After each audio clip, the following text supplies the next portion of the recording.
Well, DJ Switch is now in hiding, but is bravely joining us to speak about what happened that night and what has happened since. And we thank you for doing that. The videos that you posted have made you a target, and there are claims that the Nigerian army has been trailing you, threatening your life and forcing you to flee the country. The army has denied those claims, saying, and I quote, "There are bigger fish to fry," end quote. Tell us what you saw that night and what is going on now. Well, thank you for having me, Becky. Thank you for giving us your platform to continue talking and sharing this story. What I experienced that day was the worst experience in my life. The Nigerian army that is supposed to protect us came with no warning. None, nobody, no representative to come speak to us at first. At least they just came in guns blazing. We heard gunshots from behind the toll gate, because we were on one side of the toll gate, and we heard gunshots from behind and people running. So what we did was just to go down and sit down and just stay still, wave our flags. So because we believed that if we waved our flags, they would see that we are not here to cause any harm. We're not here to cause any troubles. We're just here protesting, as is our right to do so. So there was no warning, nothing. They came shooting. People were just dropping. I can't even explain that to you. It was such a chaotic scene that most times I find it difficult to close my eyes without seeing those scenes.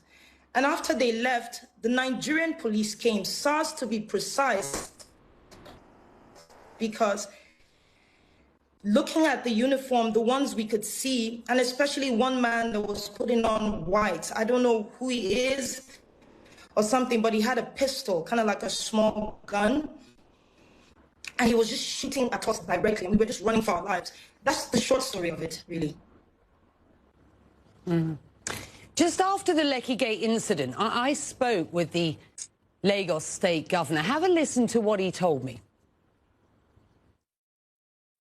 Becky, I genuinely believe there will be change for two reasons. One, what has happened, especially in Lagos, is extremely unimaginable. That's number one. Number two, it was a clear call, for all of us in government, especially, understanding and realizing, what the youth, what they truly want us to be doing, So it hit all of us like a thunderbolt, and it was just, a wake-up call.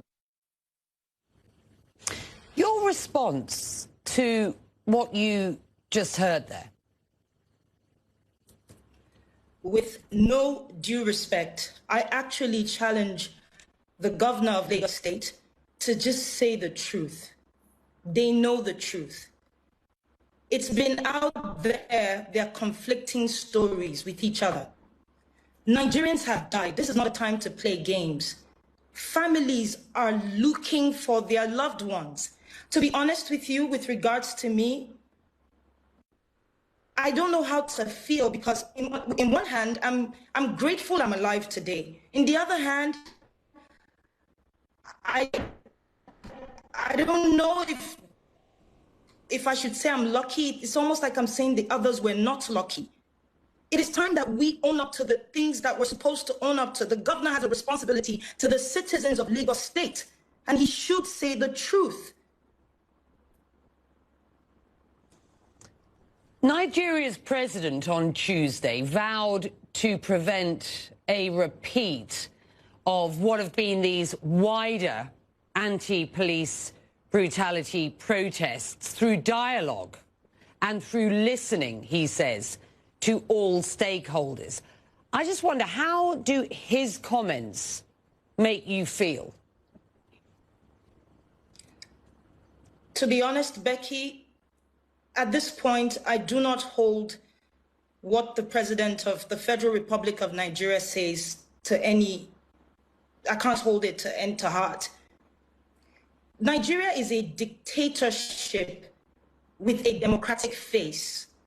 And I think that is primarily to please the international communities. It is our right to protest anything that we see and change that we demand.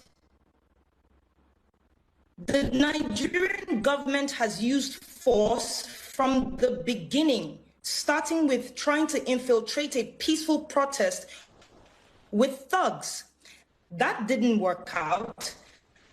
And then they've moved to bringing the military in. So the same government that says that they had banned SARS, and this is going for 4 to 5 years now, they keep banning the same SARS, is saying that he wants to have a dialogue. The president hasn't even come out once to address the shooting at the toll gate. So no, Becky, I do not take his word to heart. We need action, we need change, and most importantly, we need accountability. You've said about this whole experience, and I quote here, "It is cause for what I believe is just. It is shock at the response of my government towards the people it is sworn to protect. It is courage to speak up no matter what. And for me, the will to see justice, accountability and a change in Nigeria, no matter how much is offered to me or threats to me." Do you believe that change will come? And how long do you think you will need to stay in hiding for? To be honest, I will start with the fact that the will is there. This generation, as we like to call ourselves, we call ourselves Sorosoke. That means speak up. Unlike the past, where they've oppressed our parents, they've misinformed our parents, because we didn't have social media back then. They owned the media houses, they owned the newspapers. But this is a different generation. And that goes to the end where I said that I believe strongly that Nigeria will change. It's not a sprint, it's a marathon. And now the Nigerian people, especially this generation, they are speaking up. The shock for me was to see that for the first time, something that gave me such belief. I never thought I would see Nigerians come together with the same voice and speak in one voice, demanding change, demanding an end to police brutality. I never thought that our government, first time they're seeing this, would respond in the action with which they did. Seizing the passport of Mo, for example, arresting Eroms, chasing people out of town and literally out of the country. I believe that the fact that I have been given a second chance at this life, I don't know what will happen to me. I don't know what will happen to my career. All my bookings, everything is gone. I don't know. But what I do know is this. The fact that I have this chance, I will use this opportunity to tell the story. No matter the length, no matter the breadth, I would use the opportunity to tell the story. My hope is to go back home. I don't want to run anywhere. People think that I have sought some sort of asylum. That is not a fact. But you can't chase down everything. Those things are not important. I want to be able to go home, but I want to make sure that I've gotten my story out and the story of other witnesses out under oath. And then when I'm done, I go home. If they want to pick me up at that point, there's nothing to try and silence me for anymore. So if they still want to pick me up, no problem.